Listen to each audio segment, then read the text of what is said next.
大家好，又嚟到談談情說說事頻道。最近好多市民都關注大埔宏福苑5級大火，但係而家有另一宗事件，就係錦繡花園水管維修問題。錦繡花園自1989年全面入伙後，1年後就出現嚴重失水問題，每日流失約5000立方米食水，相當於2個標準泳池容量。過去10年損失水費高達1億港元。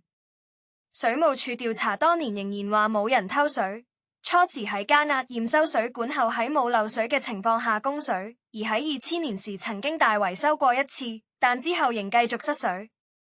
有居民苦笑，唔通俾5億就可內以包冇事？原本估算約1億元嘅水管維修工程，最終被管理公司大幅推高至近5億元。居民質疑，點解標價高成咁樣？顧問係點選嘅？承建商邊個批嘅？有乜嘢批核依據？但係一切資料包括招標文件、評分準則、維修方案等等都被列為機密。居民為免斷水，唯有照俾錢。之後有小業主進一步查出，屋苑發展商同管理公司董事其實係同一集團人士。呢個意味住當年自行興建水管嘅團隊，可能同今日主導5億維修工程嘅係同一批人。呢個可能構成利益衝突喎，咁係咪一個刻意規避地契、轉嫁責任嘅安排？呢一切冇人回應到小業主，小業主而家唔肯俾錢。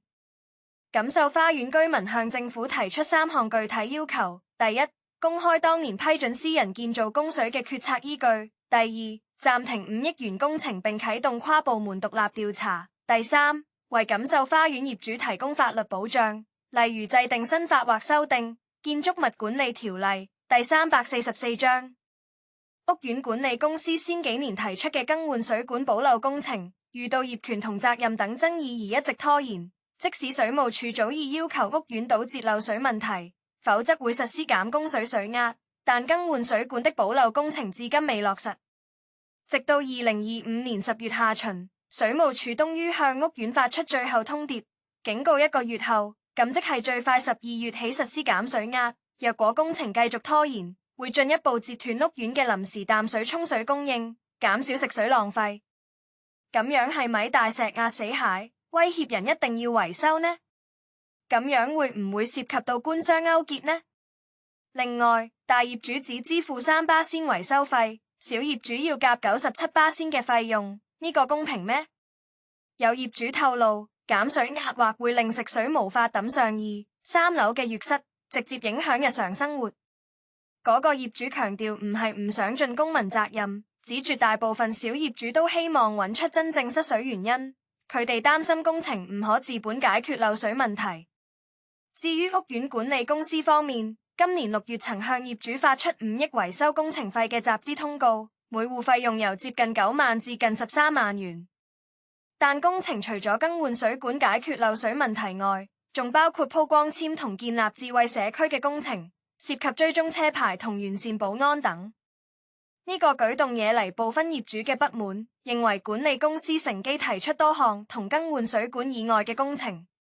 我同意呢啲業主嘅睇法，維修水管點解要鋪光纖同建立智慧社區嘅工程呢？點解又要做追蹤車牌同完善保安嘅措施呢？呢個同維修水管有咩關係呢？